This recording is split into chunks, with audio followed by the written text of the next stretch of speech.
de manera sistemática por los reformadores protestantes. Para muchos esto puede ser como una especie de desilusión.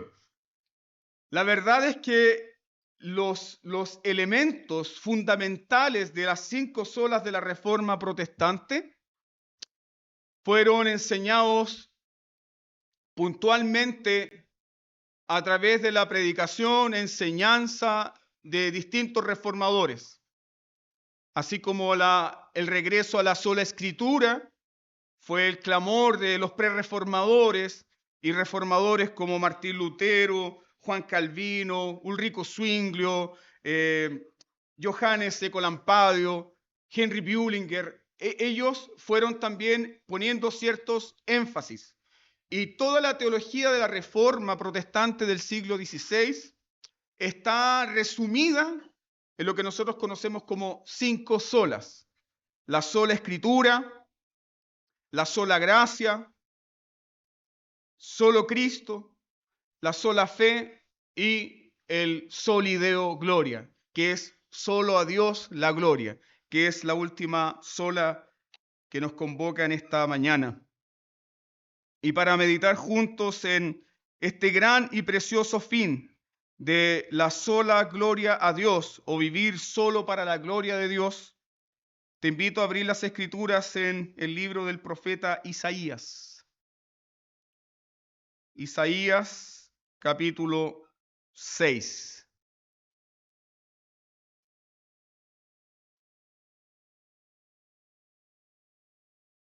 Creo que es el pasaje que R.C. Sproul más ha predicado y que todos conocen gracias a Sproul.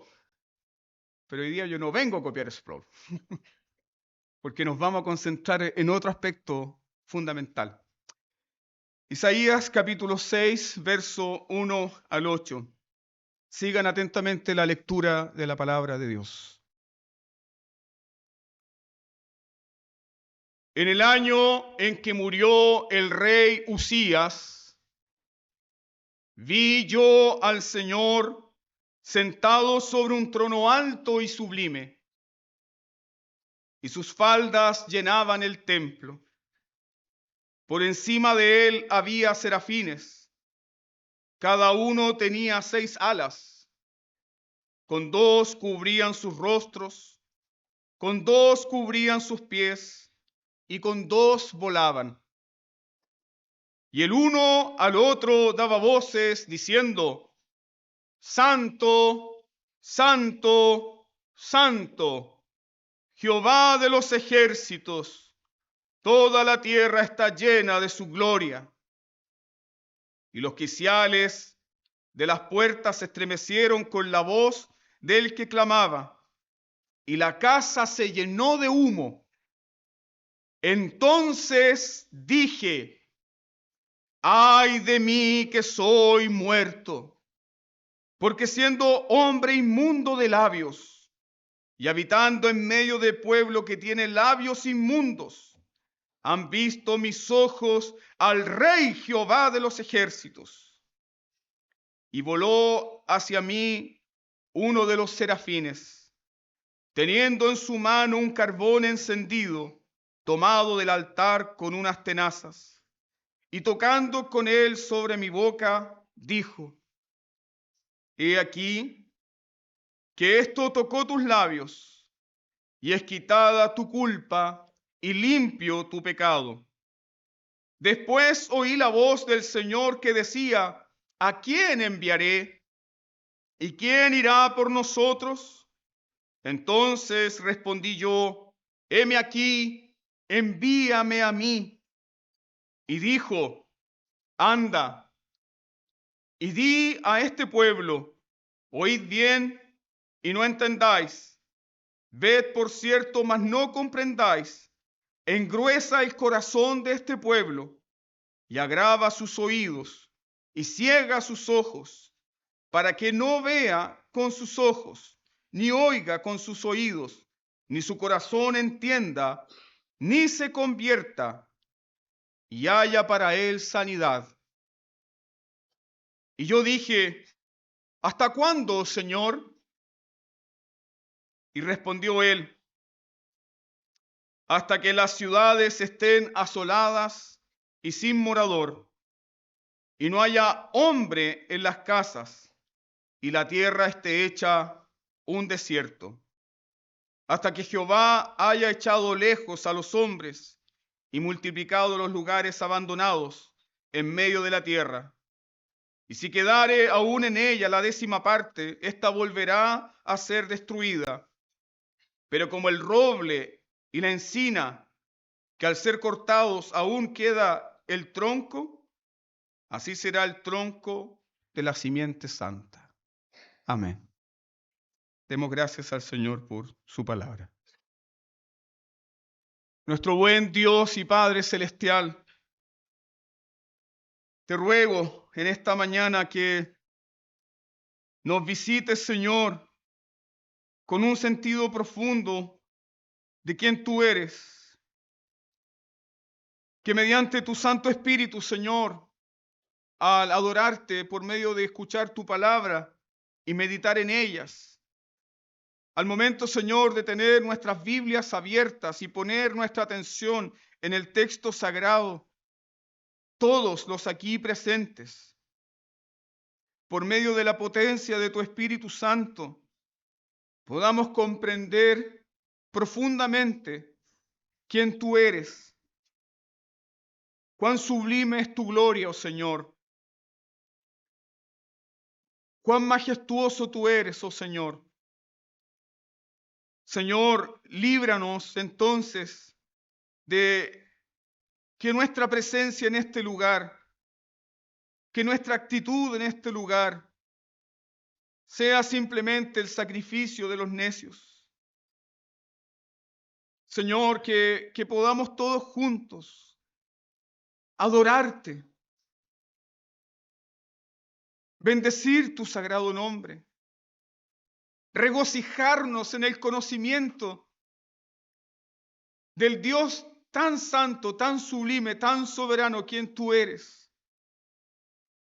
Señor, tenemos aquí la gloria preciosa de la belleza de tu carácter, de la santidad de tu carácter moral, de las perfecciones, Señor, de tu ser.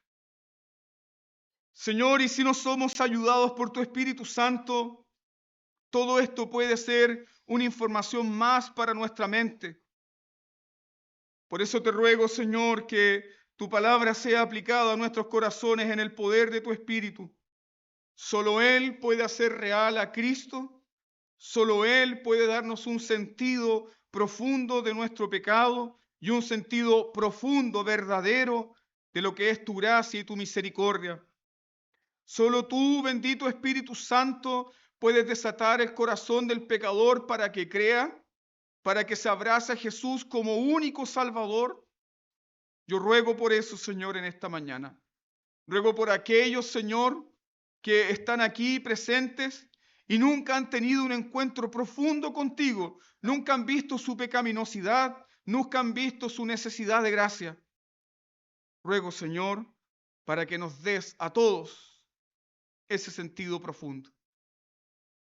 Gracias, Padre, porque nos has reunido para bendecirnos de esta forma, de esta manera, porque somos tu pueblo. Amas a tu iglesia, amas a los que rescató con preciosa sangre tu amado Hijo Jesucristo.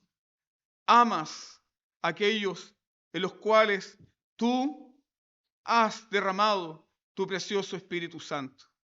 Ahora ruego también, Señor, tu bendición sobre mi vida, para ser guardado en mi corazón y en mi mente, para que te pueda glorificar como tú eres digno. En el nombre de Jesús. Amén. Muy queridos hermanos, para las iglesias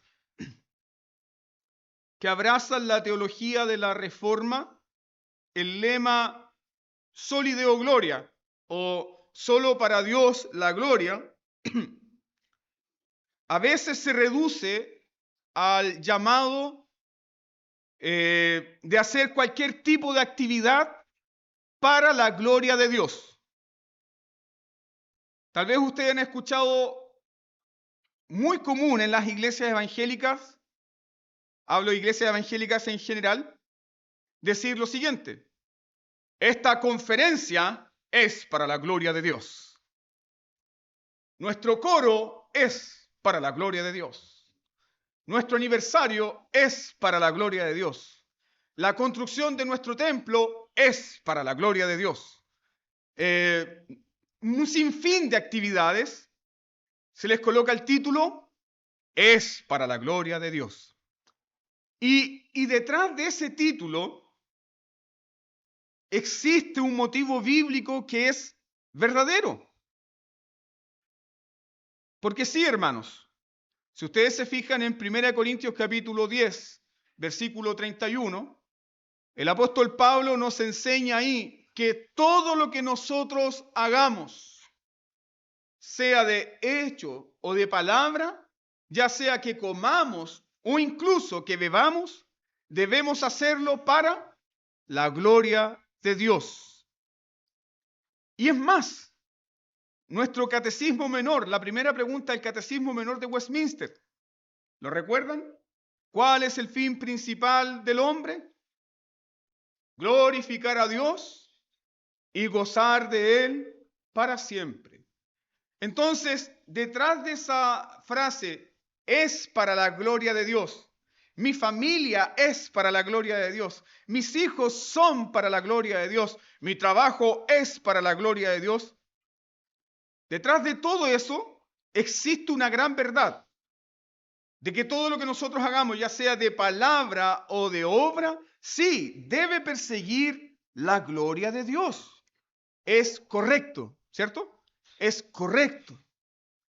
Pero cuando las Escrituras quieren referirse a la gloria de Dios, las Escrituras nos enseñan una verdad tremenda. Y es la siguiente: que la gloria de Dios no depende de lo que tú y yo podamos hacer para Dios. Esa es la gran verdad bíblica. Esa es la gran verdad bíblica. Que tú y yo, por muchas cosas correctas que podamos hacer para Dios, no pueden añadir nada al ser de Dios. ¿Por qué? Porque Él es completo. Él es autosuficiente en sí mismo. Él es glorioso en sí mismo. Si Dios es glorioso en sí mismo, tú no le puedes añadir gloria. Entonces, pastor, ¿qué sentido tiene dar la gloria a Dios? Entonces, pastor, ¿qué sentido tiene vivir para la gloria de Dios? Vivimos para la gloria de Dios y damos gloria a Dios cuando le reconocemos a Él como lo que Él es, el único Dios verdadero, digno de ser alabado, digno de ser temido, glorioso en sí mismo. Las Escrituras entonces nos enseñan que la gloria de Dios no depende de lo que nosotros hacemos para Dios, sino por cuanto Dios es glorioso en sí mismo. Mira por favor el Salmo 72, verso 19.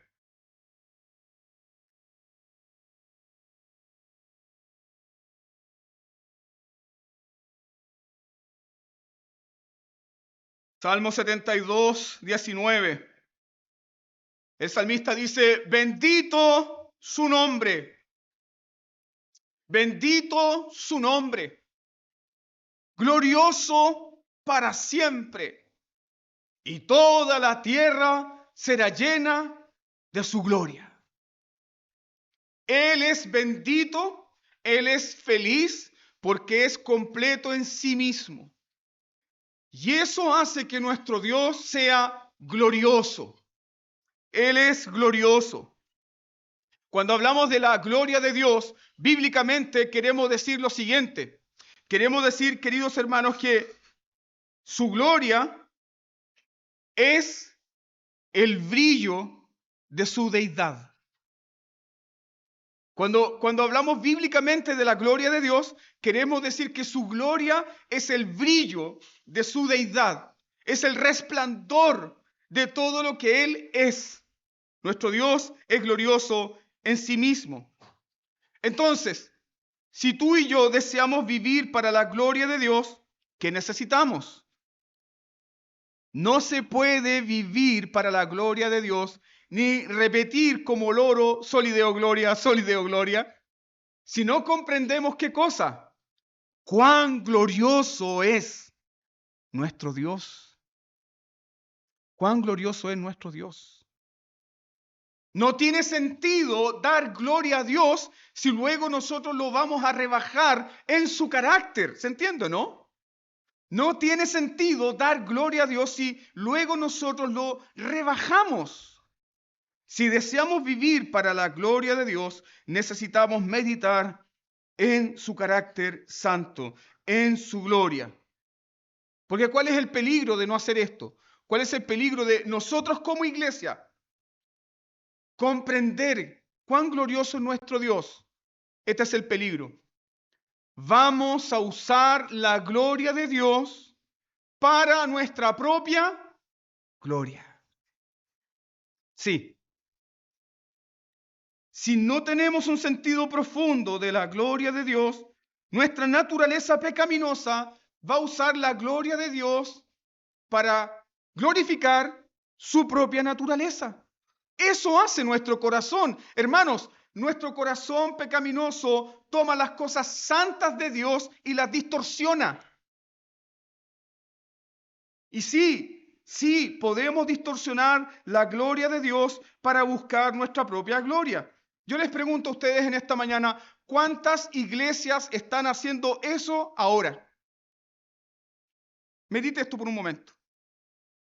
¿Cuántas iglesias comenzaron un servicio y abrimos este servicio en el nombre del Padre, del Hijo y del Espíritu Santo y luego Dios es menospreciado?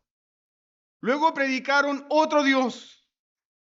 Luego rebajaron al Dios de las Escrituras. Luego las Escrituras no fueron predicadas. Luego lo único que se cantaron fueron alabanzas y himnos humanistas. No hubo una predicación del Evangelio. No se exaltó a Jesucristo. No se exaltó a las Escrituras como el único medio de revelación para conocer a Dios. ¿Te das cuenta? Si no conocemos la gloria de Dios, vamos a rebajar a Dios con nuestras propias actividades. Muchas iglesias están centradas en el hombre. Muchas iglesias afirman que son para la gloria de Dios. Pero Dios no es el centro, es el hombre. Nunca olvidemos, nunca olvidemos que Aarón, sacerdote del Dios Altísimo, dijo, fiesta para Jehová, al consagrar la adoración al becerro de oro. Fíjese en eso. Un sacerdote del Dios Altísimo que había sido testigo de la gloria de Dios en la apertura del Mar Rojo. Y luego también en el gran monte Sinaí, donde estaba la gloria de Dios visible en esta gran nube de humo. Ese mismo hombre fundió en oro la imagen de un becerro. Y luego le dijo a todo el pueblo, adoren al becerro, porque este becerro fue el que los liberó de Egipto. Y ese hombre dijo, es fiesta para el Señor, es para la gloria de Dios. ¿Se entiende, no? Así es nuestro corazón. Nunca olvidemos que los israelitas apóstatas que menospreciaban a Dios dijeron lo siguiente: templo de Jehová es este. Mientras menospreciaban a Dios. ¿Y cómo lo menospreciaban? Ellos, junto con sus mujeres, junto con sus hijos, recogían leña, armaban un fuego, la mujer hacía una masa, la cocían en ese fuego y esas tortillas cocidas a fuego lento se las ofrecían a la diosa de los cielos. Pero en el templo, ¿qué decían? Templo de Jehová, templo de Jehová. Cuán profundamente nuestro corazón es idólatra. Y lo único que puede curar esa idolatría es un sentido profundo de la gloria de Dios, del único Dios verdadero. Entonces, ¿qué nos dice el Señor? ¿Qué nos dice el Señor respecto de su propio ser? No es lo que te dice el pastor, no es lo que te dice Calvino, ni Lutero, ni Zwinglio, no. ¿Qué es lo que te dice Dios a ti respecto de su propio ser? Mira por favor Isaías 48, versículo 8.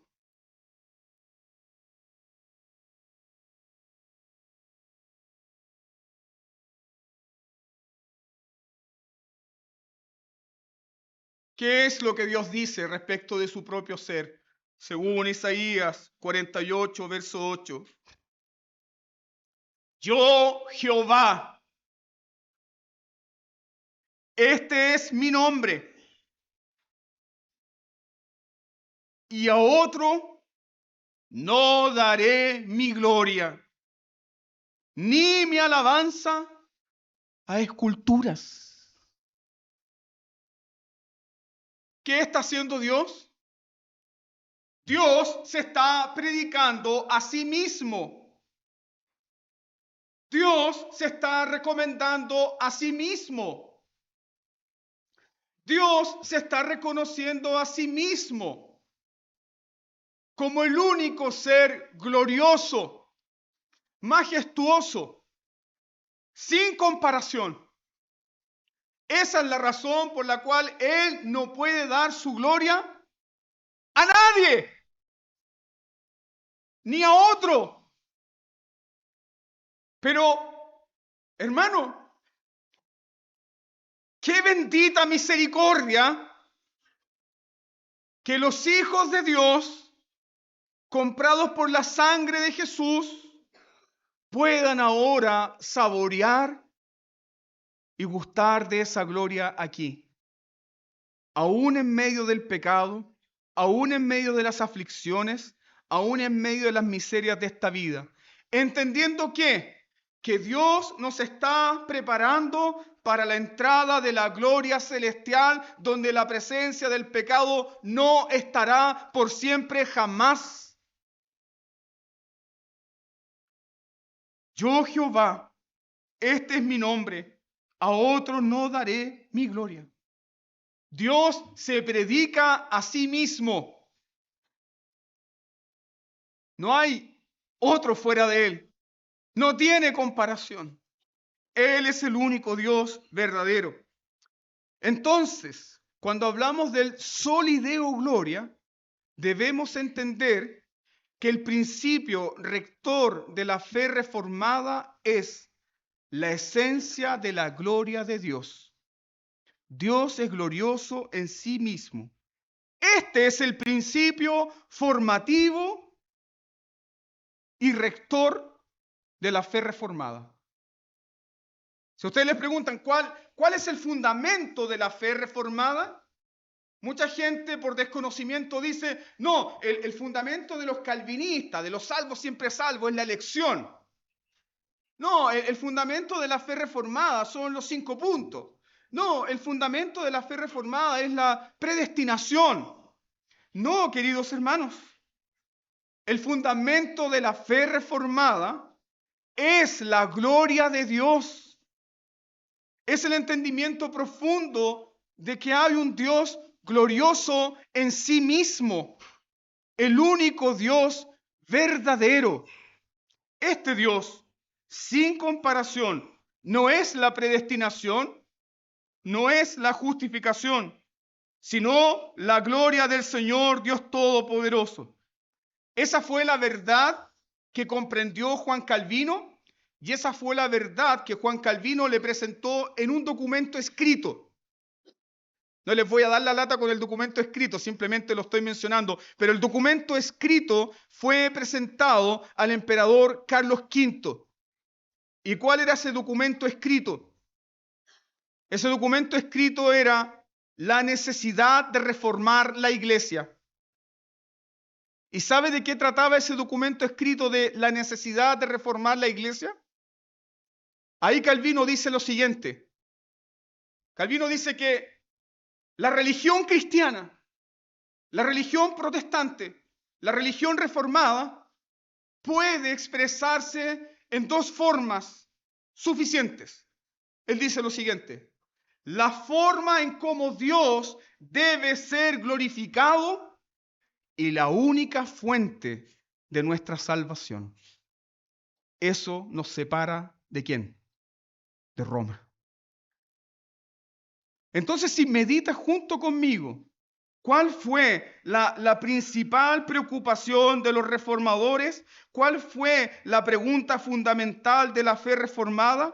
La pregunta fundamental no fue ¿cómo los hombres son salvos? No. ¿Cuál fue la pregunta principal? ¿Cómo Dios debe ser glorificado? ¿Y cómo Dios será glorificado? Es entonces verdaderamente como los hombres pueden ser salvados. Porque hay un solo Dios glorioso. Un solo Dios. Esa es la raíz de la fe que nosotros creemos, hermanos. ¿Arde tu corazón por la gloria de Dios? ¿Has llegado a este conocimiento, a este entendimiento de que Dios es lo único que tienes en la vida y en la muerte? ¿Has visto tu vida? ¿Has crecido desde la adolescencia a la madurez para entender al pasar el tiempo que Dios es lo más importante en esta vida? Eres un reformado. Eso es creer que Dios es todo y que es glorioso y que aunque no nos necesita porque es feliz en sí mismo, Él nos permite conocer su gloria. Él nos permite tener comunión con Él porque nos creó para su gloria. Esa es la esencia de la fe reformada. Y cuando la esencia de la fe reformada subraya o señala la gloria de Dios, ahí simplemente se está citando al apóstol Pablo. Mira por favor en tu Biblia, Romanos 11:36. Nada nuevo. Nada nuevo enseñó Calvino, nada nuevo enseñó Lutero. Y nada nuevo estoy enseñando yo. Romanos 11:36. Porque de Él, ¿de quién? De Dios. Porque de Él y por Él, Dios. Y para Él, Dios, son todas las cosas. A Él, Dios, sea la gloria por los siglos de los siglos. ¿Por qué Dios salva? ¿Por qué Dios perdona tus pecados? Considera, querido hermano, que si Dios no perdonara tus pecados, Él seguiría siendo el mismo por toda la eternidad. Sí, gloria a Dios. Considera que si Él no hubiese extendido su misericordia sobre tu vida, sobre tus padres, dándote educación, dándote una buena formación, librándote de las miserias terribles de esta vida, Él seguiría siendo el mismo Dios bendito por los siglos de los siglos. Porque Él es Dios y nosotros somos sus criaturas. Él es soberano. Entonces, ¿dónde está la belleza de la fe reformada? La belleza de la fe reformada está en la mismísima gloria de Dios. Jonathan Edwards decía que Dios es infinitamente digno de ser alabado, admirado y amado por todos. Dios es glorioso según su propio conocimiento, amor y, escuche bien, deleite en sí mismo. Cuando Dios hace misericordia al pecador, cuando Dios salva a un pecador, cuando Dios escoge a una criatura aborrecible como nosotros, en delito y en pecado. Él lo hace porque a través de eso se glorificará a sí mismo. No es por causa de ti, es por causa de Él. Y para el ser humano esto es chocante. ¿Por qué? Porque en nuestra naturaleza caída nos encanta ser el florero de la mesa. La última Coca-Cola del desierto. ¿Ah? Nos encanta. El último celular con batería. Pero no, hermanos, no somos el centro. Dios lo es. Él lo es. Él es el centro de nuestras vidas. Y cuando tú y yo comprendemos que Dios muestra su misericordia porque no vio nada especial en ti, más seguridad te da, más descanso, más alivio, más paz, más consuelo. ¿Por qué? Porque, hermano amado, no existe en ti nada que pueda desilusionar a Dios para decir, te dejaré de amar. Él te amó cuando no prometías nada. Te amó cuando no podías amarlo. Entonces no puedes hacer nada. Escúchame bien. No puedes hacer nada para que Dios te deje de amar. Así como no podías hacer nada para que Dios te amara. ¿Por qué Dios te ama? Para su propia gloria. Y eso es lo que lo encierra todo. Es el sentido de la gloria de Dios. Es el sentido de la gloria de Dios, hermanos. Es el sentido por el cual Dios creó el universo para su propia gloria. Un libro que todo cristiano debe leer se llama El fin por el cual Dios creó todas las cosas, de Jonathan Edwards. Si alguno en la congregación quiere leerlo, pídaselo a Camilo. Ahí va a ser el spoiler. Entonces, la belleza de la fe reformada está en la gloria de Dios. La sustancia de la fe reformada está en el conocimiento de que Dios es un Dios glorioso en sí mismo. Entonces, mientras nosotros como iglesia no seamos profundamente impactados por la gloria de Dios, escúcheme bien, Dios seguirá siendo menospreciado. Y vamos a servir a otro Dios. Nos inventaremos a otro Dios. Un Dios que no es glorioso, un Dios que no es santo. Entonces, resumiendo esto, ¿qué pasaje del Antiguo Testamento nos confronta más con la exposición a la gloria de Dios? Isaías capítulo 6. Pero pastor, si ese capítulo es el capítulo de la santidad de Dios. Y la gloria de la santidad de Dios es la gloria de Dios. Entonces, Isaías capítulo 6 nos confronta con la exposición de la gloria de Dios en el llamado del profeta Isaías. En el llamado del profeta Isaías tenemos una exposición de la gloria de Dios. ¿Quién era Isaías? Isaías era un hijo del pacto. ¿Hay hijos del pacto acá? Levanten la mano los hijos del pacto. ¿Hay hijos del pacto? Pucha, que hay poquito. ¿Hay hijos del pacto? Bien, Isaías, yo quiero decirle a los jóvenes que están aquí presentes, Isaías era un joven como ustedes, un hijo del pacto. Se cree que el profeta tenía entre unos 25 a 30 años, era un joven, que era sobrino del rey Usías. Y todo lo que Isaías había conocido era a través de la fe del pacto, la fe de sus padres. Este joven Isaías, un hijo de la fe del pacto de Israel, había crecido en la comunidad de la fe, había crecido escuchando de su gran rey, tío Usías, pero había un problema con Isaías. Isaías nunca había sido expuesto a la gloria de Dios.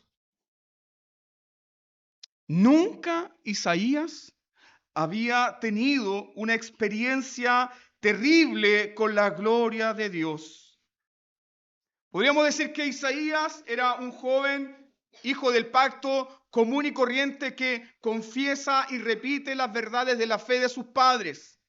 Pero en este capítulo, él es expuesto a este Dios terrible en poder y majestad. De eso se trata el llamado del profeta Isaías. Isaías es llamado a ministrar en el peor momento del reino de Judá. Recuerden que Israel ya estaba dividido. Reino del norte Israel, reino del sur Judá. Isaías ministra en el reino del sur, en Judá. Y Isaías es llamado a ministrar en el peor momento del reinado de Judá. ¿Cuál fue el peor momento? El momento cuando el rey Usías, un rey que gobernó 52 años en mucha prosperidad, gobernó mucho más que el rey David. A este rey, en el final de sus días, se le ocurre tomar un oficio que no era el oficio de un rey. Al rey Usías se le ocurre ofrecer incienso como los sumos sacerdotes en el templo.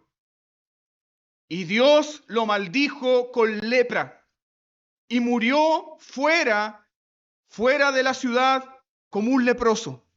Así terminan los días, los grandes días del rey Usías, como un rey leproso, una trágica historia. ¿Por qué? Pregúntate por qué. ¿Qué fue lo que menospreció Usías? La gloria de Dios. ¿Cómo se menosprecia la gloria de Dios? Al no someterse a la palabra de Dios, al no someterse al mandamiento de Dios, al no someterse a la ley de Dios, al tomar un oficio que no le correspondía. ¿Qué significa en términos muy sencillos aquello? Significa lo siguiente: Dios, no me importa lo que tú digas, lo que tú ordenes. Yo escojo cómo servirte. ¿Se entiende, no? Yo escojo cómo servirte. No me importa lo que tú dices en tu palabra. Yo escojo la forma en cómo te voy a servir. Eso es un menosprecio a la gloria de Dios. Pero eso simplemente reflejaba el estado espiritual de Judá. Mira por favor el libro del profeta Isaías, el capítulo 1, verso 3 y verso 13. Anda ahí por favor por un momento. El pecado de Usías es el pecado también de todo Israel. Isaías capítulo 1, verso 3 y luego verso 13. Isaías 1:3 dice: el buey conoce a su dueño y el asno el pesebre de su amo, pero Israel no conoce. Mi pueblo no entiende.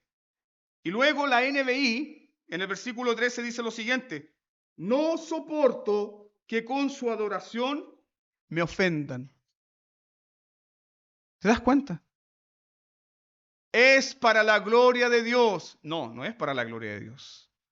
En lugar de glorificar a Dios, menospreciaban a Dios. Lo ofendían. Entonces, todo Israel necesitaba una visión profunda, majestuosa, un entendimiento majestuoso ¿de qué? De la gloria de Dios. Porque sin eso, Dios siempre será menospreciado. Dios siempre será menospreciado en nuestras vidas. Entonces, Isaías recibe esta visión de la gloria de Dios y luego Isaías nunca volvió a ser el mismo. Pregúntate esto. Tú que muchas veces piensas en tu hijo, que es un hijo del pacto. Y no sé, a lo mejor tú estás esperando que venga un ángel del cielo y se abran los cielos y le diga: conviértete.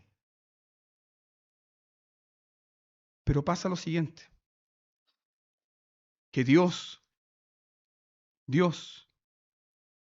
ha designado por su infinita sabiduría traernos al conocimiento de Él a través de los sencillos medios de gracia. Donde los medios de gracia, por una comprensión espiritual que solamente Dios puede producir, los hombres comprenden la gloria de Dios. En un instante, en un momento. Ese joven desordenado, esa niña que masca chicle, que está mirando moscas, de pronto puede ser convencido. ¿Por qué?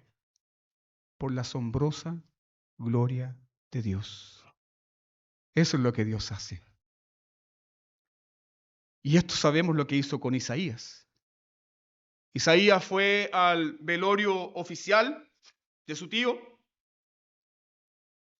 Él estaba en el templo para adorar, conmocionado por la pérdida del gran rey de Israel. Y de pronto fue sorprendido por la gloria de Dios. Y esa es la mismísima esencia de la fe reformada. La gloria de Dios. Una comprensión profunda a través del Espíritu Santo de que Dios es infinitamente glorioso, infinitamente diferente a nosotros. Esa fue la razón por la cual abrimos este culto nosotros citando el Salmo 115, versículo 1. ¿Qué dice el Salmo 115, versículo 1? No a nosotros, oh Jehová, no a nosotros, sino a tu nombre da gloria, por tu misericordia, por tu verdad. Cuán urgentemente necesitamos todos nosotros, la iglesia del Señor, una visión de la gloria de Dios. Una visión de la gloria de Dios. Permíteme citar este extracto de un sermón predicado a una clase de estudiantes. Lo interesante de este sermón es que lo predicó un hombre que nunca estudió en un seminario. Lo glorioso de este sermón es que lo predicó un hombre que tuvo solamente segundo básico. Lo glorioso de este sermón es que lo predicó un hombre que no tenía estudios teológicos formales. ¿Qué quiere decir eso? Que el conocimiento de Dios no está reservado para las aulas teológicas. A.W. Tozer dijo lo siguiente: somos una generación que nunca ha visto la gloria de Dios. Tenemos hombres y mujeres de entre 20 y 40 años que nunca han visto la gloria de Dios. Son cristianos, están en seminarios y nunca han visto la gloria de Dios. Nunca supieron lo que es estar en un servicio donde la presencia de Dios es tan impresionante que no puedes levantar la voz.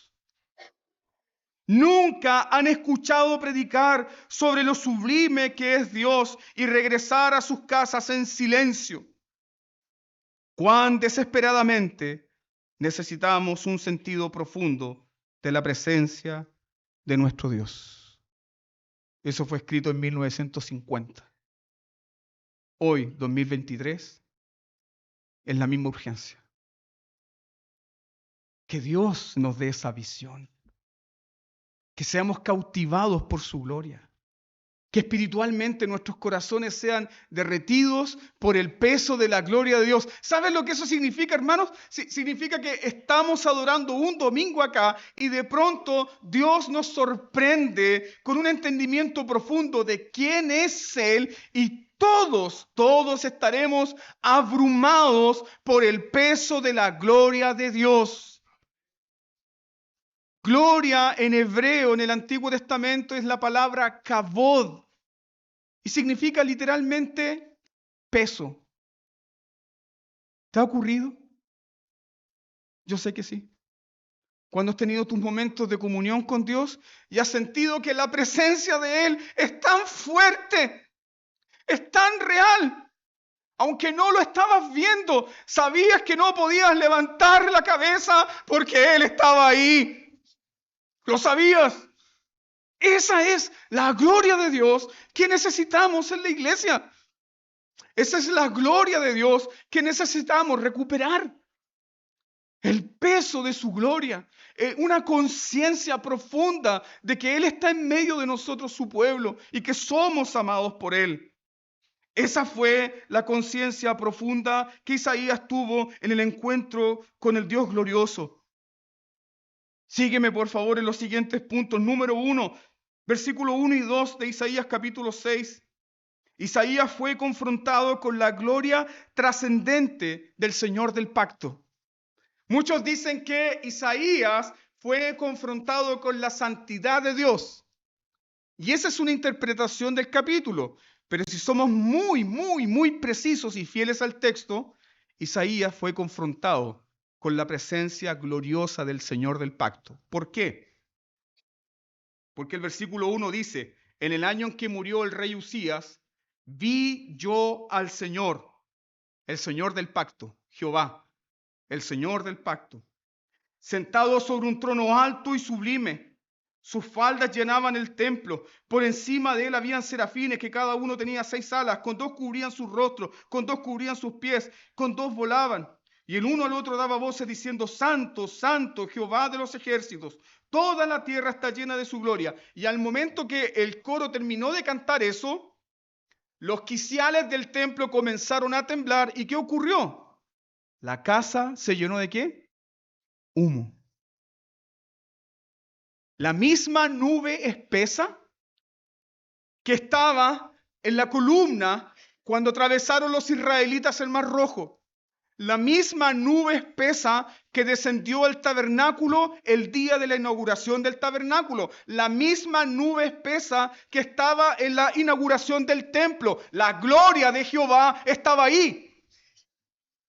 El monte temblaba, Sinaí temblaba porque la gloria estaba ahí, y acá está temblando también el templo porque la gloria está ahí. ¿La gloria de quién? La gloria del Señor del pacto. Aunque el rey Usías ha muerto, Isaías entonces ahora puede ver qué cosa. Hay un trono, hay un rey que vive y reina para siempre. Tu trono, oh Jehová, es firme para siempre, de generación en generación. Cuando estás afligido, cuando estás triste, cuando estás desconsolado, cuando no tienes fuerzas, ¿qué se te dice en las escrituras del Nuevo Testamento? Acércate al trono ¿de qué? Al trono de la gracia. Hay un rey de gloria que vive para siempre y su trono es trono de gracia y misericordia para ti. Esa fue la gloria que comenzó a comprender Isaías. Entonces las escrituras no centran nuestra atención en el encuentro de Isaías, en el encuentro dramático de Isaías con Dios. Piensa en esto, las escrituras nos centran en la gloria de Dios. ¿Te has enfrentado a la gloria de Dios? ¿Es tu deseo domingo a domingo tener un encuentro con la gloria de Dios? ¿Es tu deseo que tu corazón sea vencido, sea derrotado y sea cautivado por la gloria de Dios domingo a domingo? Si ese no es tu deseo, entonces tu corazón perseguirá otra gloria. 2, versículo 3. Isaías fue confrontado con la gloriosa santidad de Dios. Al escuchar, Santo, Santo, Santo, Jehová de los ejércitos. ¿Y qué ocurrió? Cuando fue confrontado con la gloriosa santidad de Dios, con su majestad gloriosa, ya sabemos que la gloria de Dios es algo pesado, ¿no? El sentido de la gloria de Dios pesa, abruma, quebranta. ¿Qué pasó con Isaías? Su orgullo, su moral, su conducta fue completamente aplastada por la gloria de Dios. Isaías contempló la gloria de Dios y luego se contempló a sí mismo y gritó, estoy muerto. Oh Moisés, nadie verá mi gloria y vivirá. ¿Quiénes pueden ver la gloria de Dios cara a cara? Aquellos que han sido salvados para su gloria. Ellos verán a Dios. Bienaventurados los limpios de corazón, porque ellos verán a Dios. Pero cualquier hombre mortal expuesto a una conciencia profunda de la gloria de Dios tiembla, muere, desfallece. Isaías vio la gloria de Dios y dijo, estoy muerto. Es por esa razón, mira el capítulo 2 de Isaías, el versículo 7. Es por esa razón que Isaías dice que vendrá un día en que la altivez del hombre será abatida y la soberbia de los hombres será humillada. Y luego Isaías dice en Isaías 2:7, y solo Jehová será exaltado en aquel día. Solo Jehová será exaltado en aquel día. ¿Te das cuenta? Si la gloria de Dios no reina en la iglesia, ¿qué se levanta inmediatamente? La gloria de los hombres. Y la gloria de los hombres con la gloria de Dios no pueden estar en el mismo lugar. El evangelio nos quebranta, el evangelio nos humilla, el evangelio nos aplasta, pero nos da el verdadero sentido de la vida. Vivir para la gloria del único Dios verdadero. La visión de la gloria de Dios también le dio a Isaías una comprensión correcta de sus dones. Yo quiero hacer un énfasis especial en este punto. Que Isaías, cuando contempló su vida en la presencia gloriosa de Dios, Isaías gritó, ¡ay de mí!, pero también reconoció que era un hombre de labios inmundos. La visión de la gloria de Dios nos da un correcto entendimiento de nuestros dones. Yo he escuchado mucho esto como pastor. ¿Cuántas personas dicen, si yo me voy de esta iglesia y se retiro mis dones, la iglesia no es nada? Hermanos, Dios no nos necesita.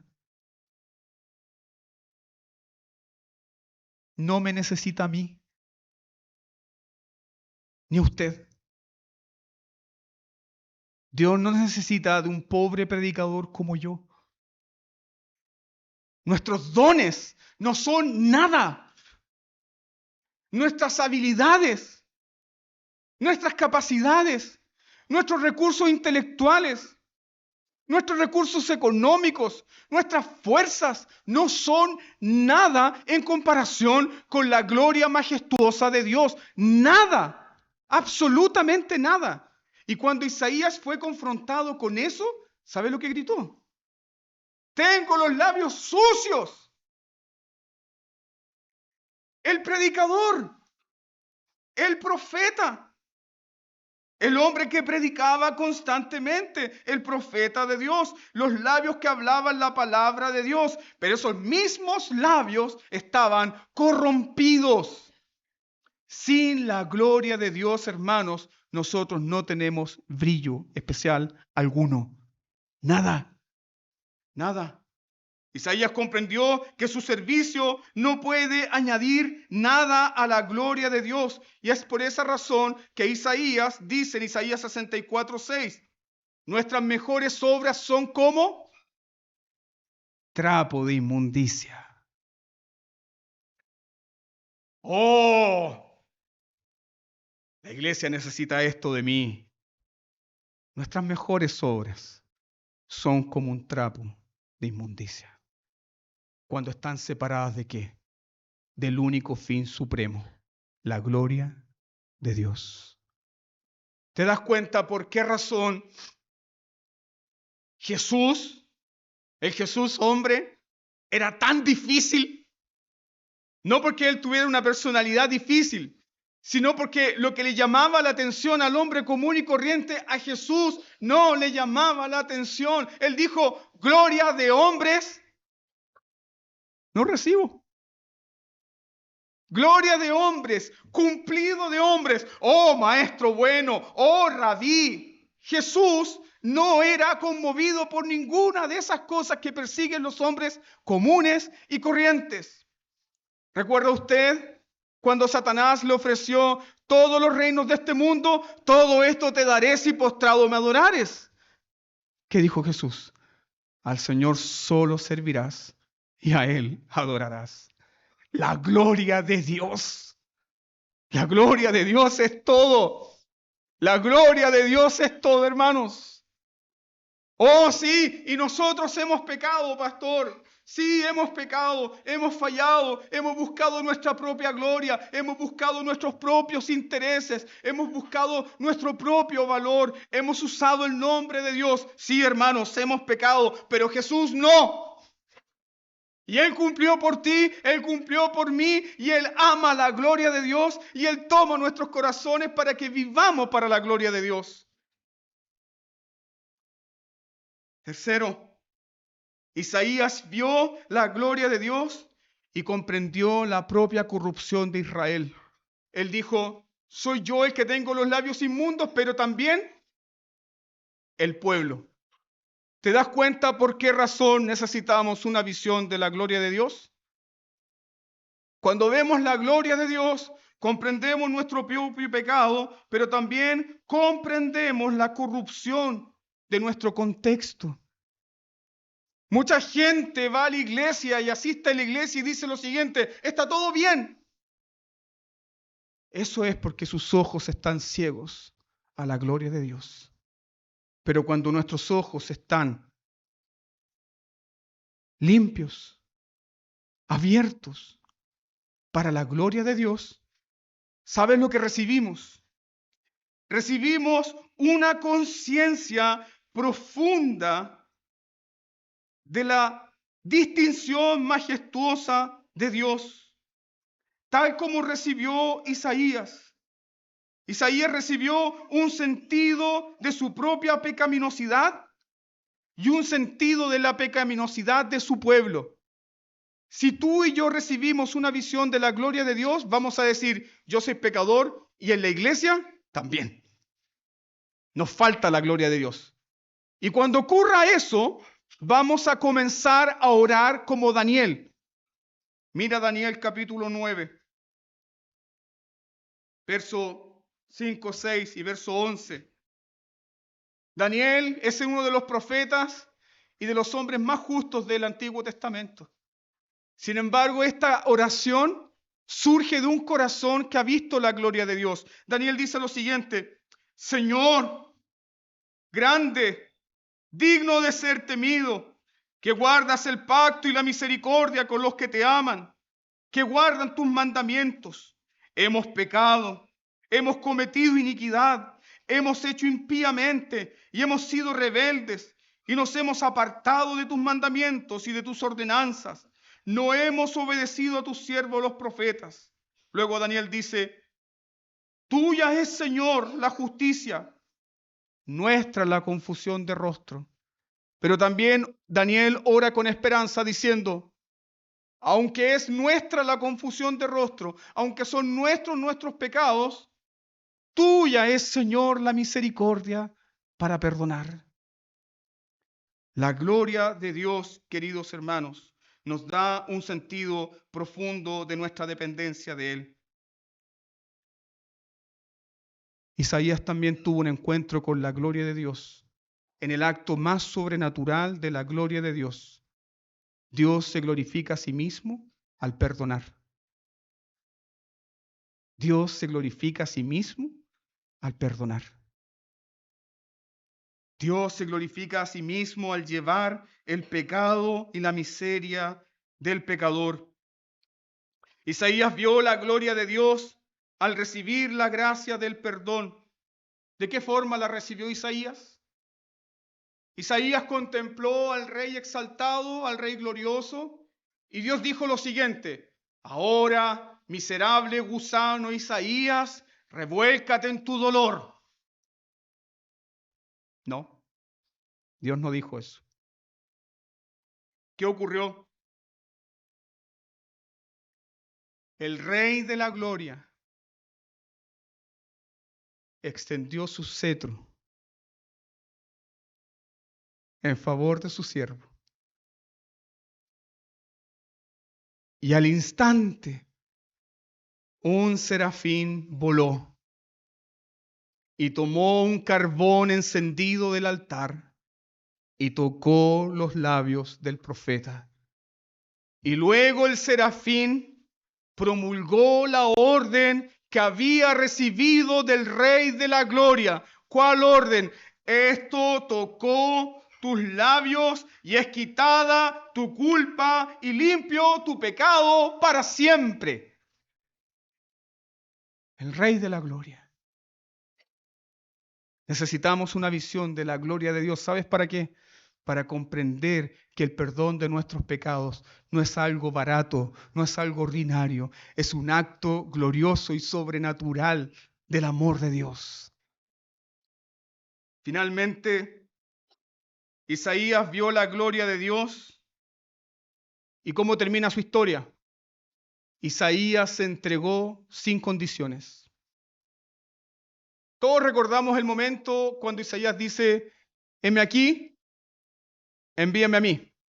Pero olvidamos que Dios comisionó a Isaías para el peor ministerio que un hombre puede recibir. Porque Dios le dijo a Isaías, vas a predicar para que la gente no se convierta. Vas a predicar para que la gente se endurezca. Isaías, vas a predicar tus mejores sermones. Y la gente cuando te escuche, en lugar de arrepentirse, se va a endurecer más y más y más, año tras año.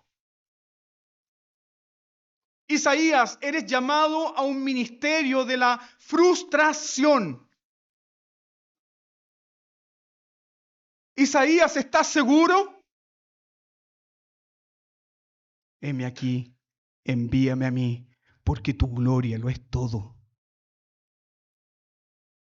¿Entiende? El sentido de la gloria de Dios.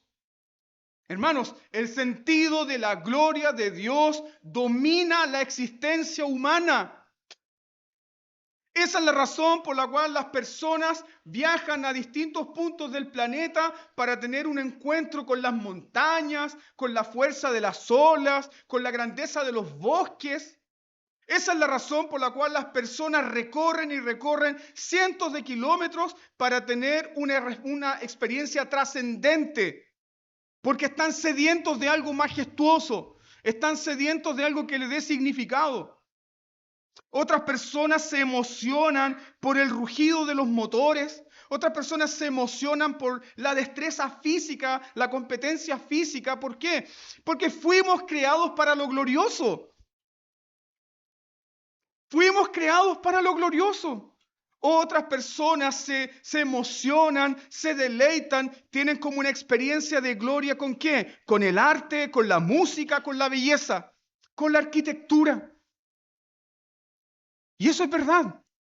Porque tú y yo fuimos creados para la belleza de la gloria de Dios. Y la tierra proclama la gloria de Dios. La creación proclama la gloria de Dios. El problema, el grave problema, ¿sabes cuál es? Que adoramos las cosas creadas antes que al Creador. Y así lo menospreciamos. Adoramos a las criaturas. Y cuando buscamos adorar a las criaturas, ¿qué recibimos? Decepción, frustración, amargura, lloro. Quiero aplicar este punto aquí justamente a aquellos que están solteros y están pensando en casarse. No puedes casarte con un incrédulo. No puedes casarte con un incrédulo. ¿Sabes por qué? Porque ese hombre o esa mujer incrédula no ha recibido la satisfacción que solamente Dios da. Es una criatura insatisfecha. ¿Y qué va a ocurrir cuando pasen los años?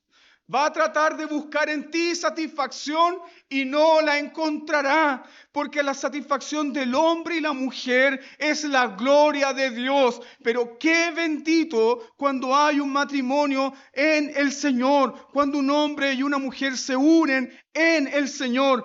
Ambos vienen al matrimonio con sus corazones que han sido satisfechos. ¿Por qué? Por Dios. Y el matrimonio no salva, no redime, no transforma. La gloria de Dios sí. Eso es lo que da sentido a nuestros corazones. Y eso es lo que nos permite servir y dar nuestra vida. Todos buscan ser expuestos a algo glorioso. Y tú también. La pregunta es, ¿dónde lo estás buscando? ¿Dónde? ¿En el mundo? ¿En las criaturas caídas? ¿En las criaturas que fallan? ¿En una mujer que falla? ¿En un marido que falla? ¿En hijos que fallan? ¿En un trabajo que falla? ¿Dónde estás buscando esa gloria? Finalmente, ¿qué gloria fue la que vio Isaías? Ve conmigo para finalizar este pasaje a Juan capítulo 12, versículo 41.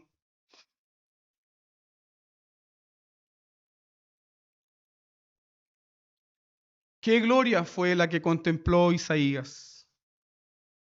Algunas versiones dicen literalmente que Isaías contempló la gloria de Jesús.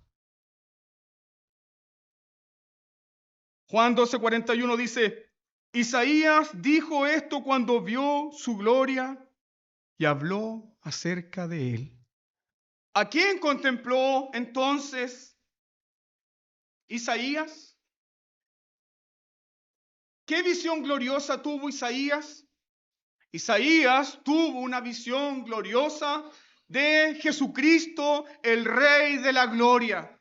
A Dios nadie le vio jamás, sino que su Hijo unigénito, Él lo ha dado a conocer.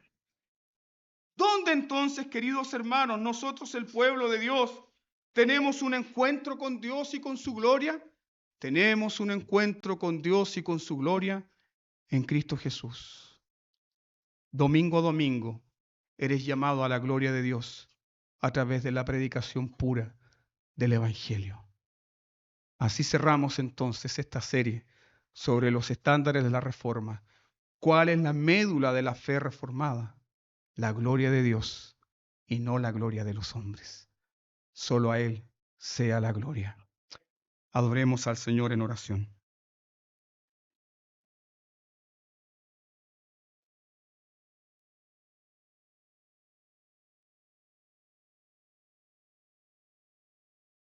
Buen Dios y Padre Celestial, adoramos tu bendito nombre, tu misericordioso nombre, la gloria de tu nombre, la gloria de tu perdón, la gloria de tu misericordia, la gloria de sustentar nuestras vidas, la gloria, Señor, de darnos dones, la gloria, Señor, tuya, solamente tuya, de darnos, Señor, un oficio, de darnos una profesión, de darnos un trabajo, de darnos familia, de darnos esposa, hijos. La gloria tuya. Nuestras vidas, Señor, sin ti no tienen valor y significado alguno. Tú nos creaste para tu gloria. Entonces, Señor, solamente por tu pura misericordia, haz que podamos vivir para esa gloria. Haz que podamos desearla. Señor, y ahora también rogamos una visión espiritual de esta gloria trascendente y majestuosa de tu Hijo Jesucristo en nuestras vidas. En el nombre de Jesús. Amén. Mientras pasamos las ofrendas, cantemos al Señor el cántico de Moisés.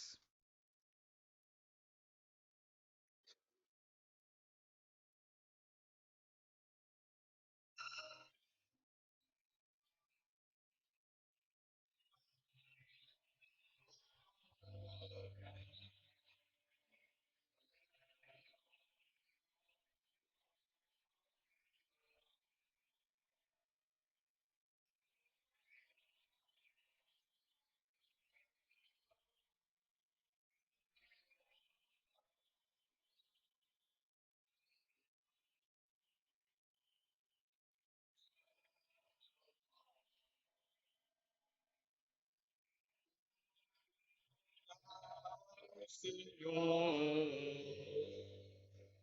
y glorificará tu nombre.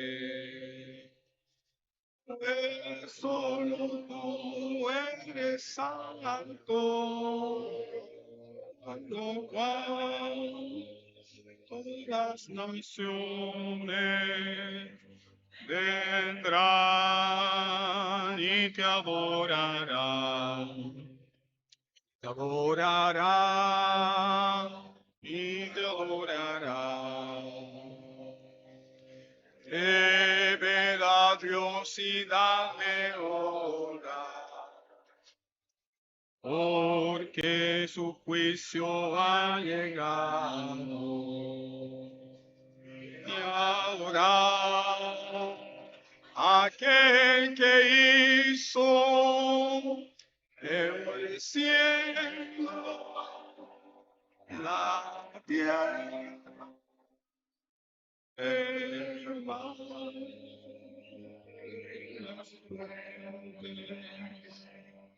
de las aguas y las fuentes de las aguas.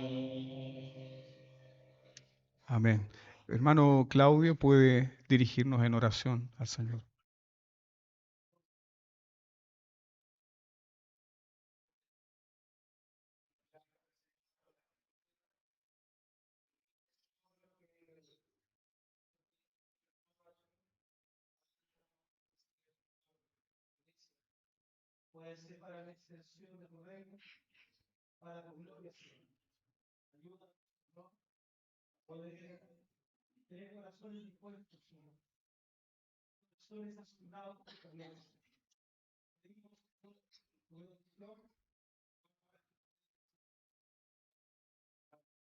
Amén. Levantamos este culto público con la alabanza final, el himno final.